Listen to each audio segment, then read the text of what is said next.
Считаю себя очень серьезным соперником для любого на планете Земля. Это больше было, ребята, фехтование, чем поединок на кувалдах.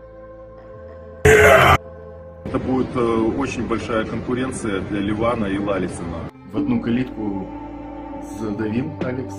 Я почему-то этого и ожидал.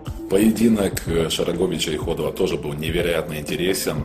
Что касается пенсионерства, что он проиграл пенсионеру, то поверьте мне, что сейчас я только набираю. Думаю, что 0 шансов у Гаспарини. Вине это другой уровень. Я помогу вам самостоятельно решать свои проблемы и добиваться своих желаний, даже если сейчас вам кажется, что ваша жизнь слишком сложна. Мой метод тета-астрология для тебя. Вместе со мной ты притянешь самые смелые мечты. Астрология – это целая система, которая помогает людям высчитать благоприятные и не очень хорошие периоды. В течение месяца, года и даже нескольких лет я помогу вам раскрыть в себе скрытые таланты, о которых вы и не подозревали. Я обучу каждого быть для себя астрологом. Наталья Хашковская. Подписывайтесь на мой инстаграм. Звоните, записывайтесь.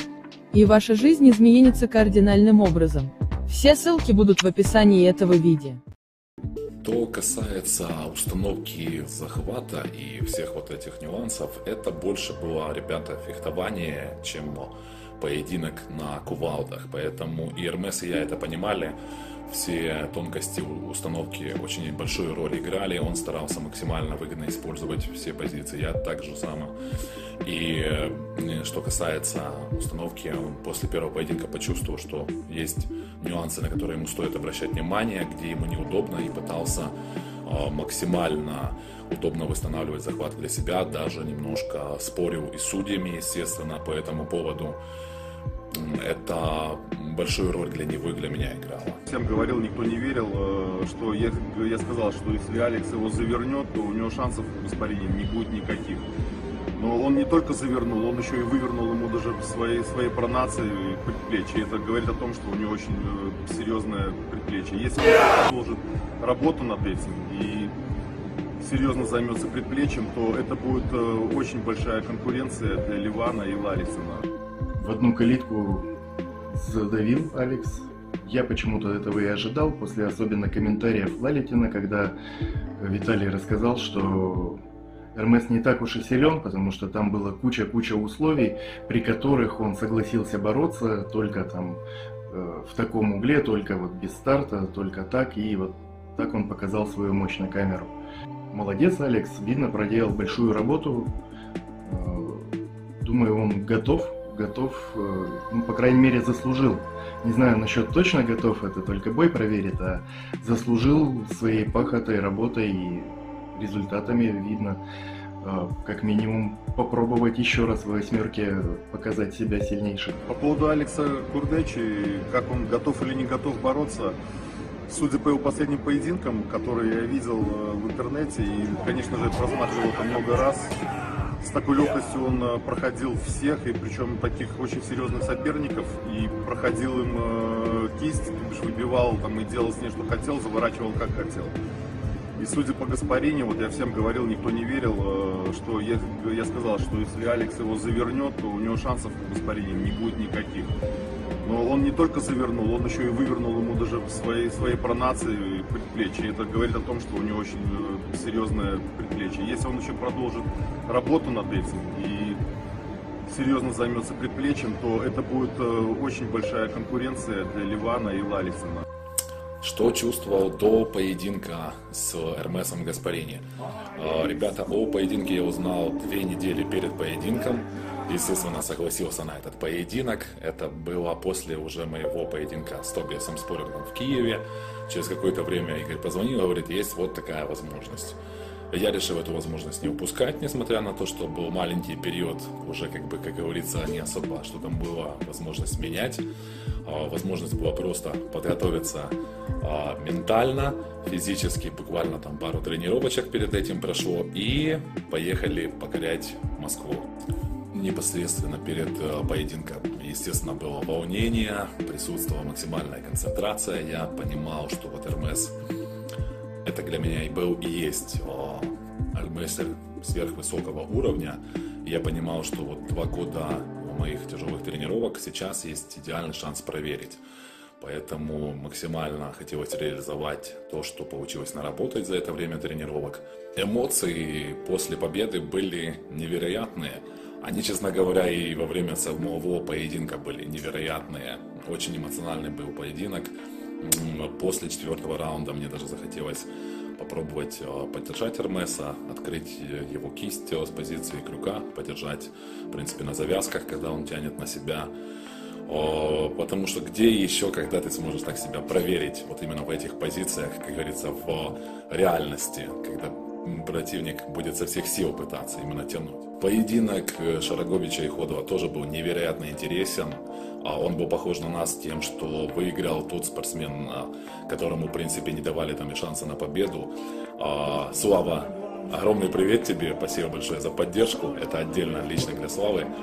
А если говорить визуально, то Слава показывает, что несмотря ни на возраст, ни на что, можно прогрессировать в спорте и показывать невероятные результаты в том спорте, который ты любишь. Поэтому всем советую брать пример. Что касается пенсионерства, что он проиграл пенсионеру, то поверьте мне, что сейчас я только набираю еще больше, чем за всю свою предыдущую жизнь. Пересмотрел полностью все программы свои, пересмотрел упражнения, которые работают, очень много выкинул ненужного. Оставил только один армрестлинг, делаю только углы, все рассказывать невозможно. Тем более особо не хочется. И то, что там показывают многие там тренеры, делай то, делай это все это для школьников.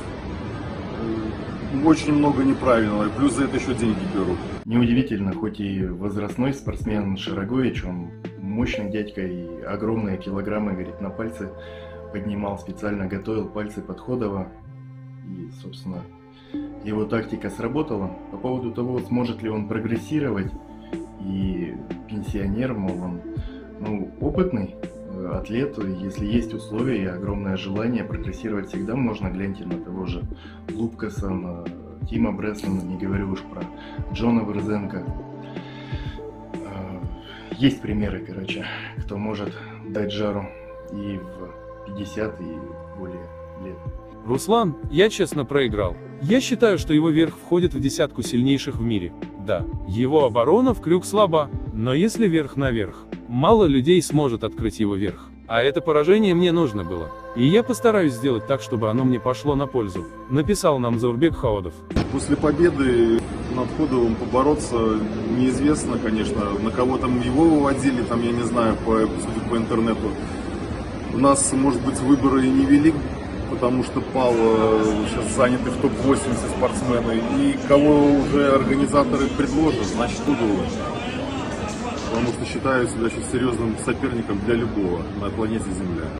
Что сказать конкретно Зауру, я сам знаю, что такое поражение, и ты начинаешь осмысливать свой поединок не сразу, а там через день, через два каких-то, и начинаешь соображать, что и как, чего не хватает. Я считаю, что должен идти к своей цели, может быть, пересмотреть свою подготовку, какие-то упражнения, на что обратить больше внимания.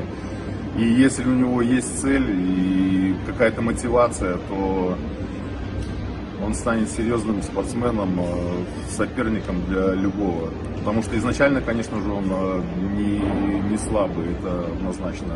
Тем более он побеждал соперников таких, даже он Макеева выиграл, а Макеев в свое время, там, может, пару лет назад Масылаева выиграл. Поэтому сами думайте, какой он там слабый или сильный. Друзья, в декабре нас ждет поединок между Геннадием Квиквини и Эрмесом Гаспарини. Поединок топ-8 между Алексом Курдичи и итальянцем показал нам, что Эрмесу очень тяжело бороться против спортсменов, превосходящих его в весе. Квиквини – это, конечно, не Курдича, с его огромной кистью, которую Эрмес не в состоянии был обхватить. Здесь борьба должна быть равной, с переменным успехом.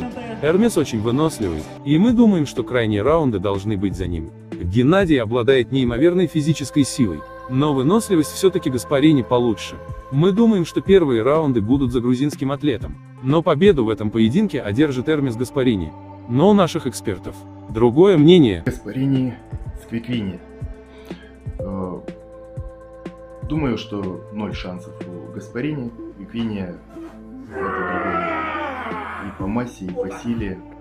Это уже претендент, мне кажется, на четверку в топ-8 железно, если не в двойку. Криквиния Гаспарини. Я считаю, что Геннадий выиграет, потому что он обладает множеством техник, множеством. Он подберет ключик к верху Гаспарини по-любому. То есть вопрос там будет счет, но я думаю, что выиграет просто 6-0. А как считаете вы, друзья? Напишите в комментариях. С кем бы я дальше хотел побороться? Ребят достойных много, но самый мощный на горизонте — это Антон Корчин. Я видел, он в комментариях писал, не прочь побороться со мной. Мне тоже было бы интересно, только для этого надо 5-10 килограммов набрать. Я сейчас вешу около 90, 86-ю я обычно поджимаюсь. Если пару месяцев выступлений не будет, поготовлюсь, наем массушку. Можно подумать и об армфайте, например, с Корчиным. Думаю, Антохе будет интересно. И по поводу вот этой моей широкой техники, большой клюшки, многие меня критикуют, кто-то хвалит. Это не какая-то наработка, это вынужденная мера, так получается. Буду работать, укорачивать углы, не ругайте меня сильно. Мои ощущения после победы и доволен ли я. Побеждать всегда крайне приятно, тем более такого соперника, достойного в мощной рубке, так сказать, эйфория, экстаз, счастье. Но я не очень доволен собой, естественно, потому что, так сказать, на тоненького победа была. 2 раунда было слито Никитой пополам. Будь он поспокойнее, поопытнее, могло быть 4-2 в его пользу. Вот поэтому нужно работать дальше, совершенствоваться. Вопреки всем обстоятельствам, в мире армрестлинга все-таки происходят знаковые и интересные события. Так уже совсем скоро. В декабре нас ждут еще интереснейшие армфайты на турнире Вадима Акперова МАК-3. Одним из самых зрелищных поединков турнира, как нам кажется, будет матч-реванш между Георгием Таутиевым и Романом Филипповым в предыдущем бою. Таутиев, хоть и не без труда, но одержал победу. Но Филиппов не готовился к армфайту. Сейчас же, я уверен, что Роман подойдет к подготовке к бою более основательно. Многим не нравится, как борется Рома, но мне нравится то, как он борется за каждый миллиметр до конца. Напишите в комментариях, друзья, сможет ли Филиппов в этот раз одолеть Таутиева. Я прощаюсь с вами, но ненадолго. Подписывайтесь на канал, ведь вас ждет еще много интересных историй. Выводы, как всегда, делать только вам. Пишите свое мнение в комментариях, ставь лайк, если понравился ролик, и обязательно поделись этим видео у себя на страничке. Для меня это важно. Для вас работал чемпион мира по пара-армрестлингу Зинатуллин Руслан. Привет всем подписчикам этого канала, а также его автору. Во времена пандемии всем желаю быть здоровыми, крепкими и чтобы было больше армрестлинга в нашей жизни. Привет! Меня сегодня Руслан Зинатуллин попросил ответить на несколько вопросов. Огромное спасибо всем, кто смотрел поединок. Надеюсь, что он для вас был интересен настолько же, насколько для участников поединка эмоционален. И всем желаю как можно больше интересных поединков в будущем, чтобы больше армрестлинга было. Всем привет, всем здоровья, всем спорта.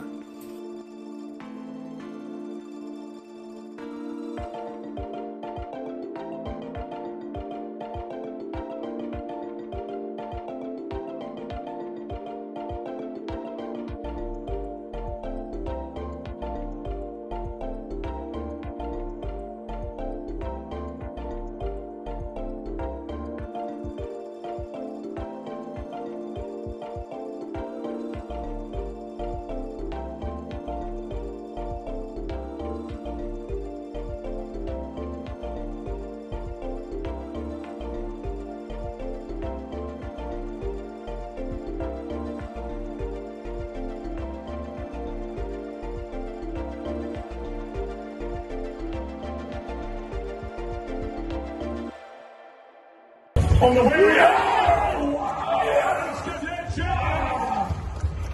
Driving hard.